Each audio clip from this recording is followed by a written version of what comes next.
मैंने दुनिया के जितने देश देखे, मैंने किसी देश में मातृभाषा की उतनी बुरी गत नहीं देखी जितनी अपने देश में देखी है। मेरे कुछ परिचित डॉक्टर बनने के लिए रशिया गए पढ़ने के लिए, यूक्रेन गए पढ़ने के लिए। तो मैंने उनसे पूछा, मैंने कहा कैसे पढ़ते हो भाई, वहां कौन सी भाषा में पढ़ाते हैं? अंग्रेजी में पढ़ाते हैं? बोले नहीं, रशियन में पढ़ाते हैं मेडिकल साइंस। यूक्रेन में यूक्रेन की भाषा में पढ़ाते हैं रशियन, मतलब मेडिकल साइंस। लगभग हर देश में वैसा हाल है। तो मैंने उनसे पूछा कि फिर आप कैसे पढ़ते हैं, आपको तो भाषा नहीं आती है? तो बोले नहीं, वहां का निश्चित सा नियम है कि पहले साल में हमें वो भाषा सीखनी होती है, फिर अगले 4 साल में उस भाषा में मेडिकल साइंस सीखना होता है। तो मैंने कहा इससे अच्छा वो अंग्रेजी में सिखा दें, आपको अंग्रेजी आती है। बोले नहीं, वहां तो ऐसी बात करने से भी नाराज हो जाते हैं। अपनी भाषा को लेकर बहुत सम्मान करते हैं वो लोग।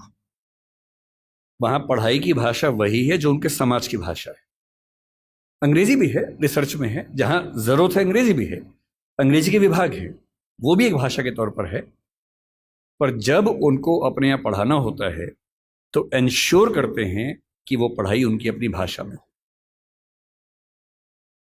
दुनिया के हर देश में ऐसा होता है, तो हमारे यहाँ ऐसा क्यों नहीं होता? और ये बात केवल हिंदी की नहीं है, तमिल की भी है, तेलुगु की भी है, गुजराती मराठी की भी है। मेडिकल साइंस पढ़ने के लिए हमें अंग्रेजी में ही मेडिकल साइंस क्यों पढ़ना पड़ेगा? इंजीनियरिंग पढ़ने के लिए हमें अंग्रेजी में ही क्यों पढ़ना पड़ेगा? एक ही तनाव हो सकता है कि भाई आप जब बात करेंगे टर्म्स की, तकनीकी शब्दों की बात करेंगे, तो तकनीकी शब्दों को आप दूसरी भाषा में आराम से नहीं ला सकते, क्योंकि उस भाषा में उतने शब्द विकसित नहीं होंगे। कोई बात नहीं, आप बीमारियों के नाम, लेबोरेटरी के टेस्ट के नाम वैसे के वैसे अंग्रेजी में स्वीकार कर लीजिए। मेडिकल साइंस की पूरी किताब हिंदी में हो और उसमें अंग्रेजी के तकनीकी शब्दों का इस्तेमाल वैसा का वैसा हो, इसमें क्या परेशानी है? और जब भाषा हम सीखते हैं, आपको आश्चर्य होगा, दुनिया में स्थापित सिद्धांत है, यूनेस्को पीछे पड़ा हुआ है इस चीज के लिए। दुनिया में स्थापित सिद्धांत है कि कोई भी बच्चा दुनिया का जितनी आसानी से अपनी भाषा में सीख सकता है, दूसरी भाषा में सीख ही नहीं सकता। इस पे एक्सपेरिमेंट्स हुए बहुत सारे। जो लेटेस्ट एक्सपेरिमेंट्स हैं उनमें से एक आप सर्च कीजिएगा, इथियोपिया में 1994 में एक एक्सपेरिमेंट हुआ। वो जो करने वाले नाम है, उनका व्यक्ति का नाम इरेद सईद ऐसा कुछ नाम है, बहुत प्रसिद्ध है। आप इथियोपिया 1994 मदर टंग इतना करके सर्च कर लीजिए, तुरंत सामने आ जाएगा। उस व्यक्ति ने बहुत गंभीर रिसर्च की। वो रिसर्च आज की दुनिया में एजुकेशन साइंस की सबसे प्रामाणिक रिसर्च मानी जाती है, और वो साबित करती है कि बच्चों की अटेंडेंस बढ़ने से लेकर, बच्चों की समझदारी बढ़ने से लेकर, बच्चों की जिज्ञासा बढ़ने से, बच्चों की पढ़ाई में रुचि बढ़ने से लेकर, और बच्चों की अपने परिवार, अपने समाज, अपनी संस्कृति के साथ लगाव बढ़ने के स्तर तक, हर मामले में मातृभाषा में पढ़ाई करने से बेहतर स्थितियां बनी। मुझे दया आती है उन बच्चों पर जिनमें मेरा बच्चा भी शामिल है। मैं भी उसी समाज की पैदाइश हूं, उसी समाज के दबाव मुझ पर भी काम करते हैं। और ये रिसर्च मैंने संयोग से अपने बच्चे की प्राथमिक शिक्षा के बाद पढ़ी, पहले पढ़ी होती तब भी मैं क्या करता, दिल्ली में आपको एक भी अच्छा स्कूल मिलेगा ही नहीं जो मातृभाषा में पढ़ाता हो। एक ऐसा माहौल है, मुझे दया आती है उन बच्चों पर। वो घर में जब 9-10 महीने के होते हैं या 3 साल के जब होते हैं, तब वो स्कूल जाना शुरू करते हैं। 2.5 साल का बच्चा अपनी भाषा में कॉम्प्लेक्स सेंटेंसेस बनाना सीख जाता है अपने आप, बिना एक शब्द भी पढ़े लिखे। आप घरों में देखिए छोटे बच्चों को, अच्छे से वाक्य बोलेंगे। और 2.5 साल का बच्चा तो नए वाक्य बनाने लगता है, वो भी जटिल वाक्य, सरल वाक्य नहीं।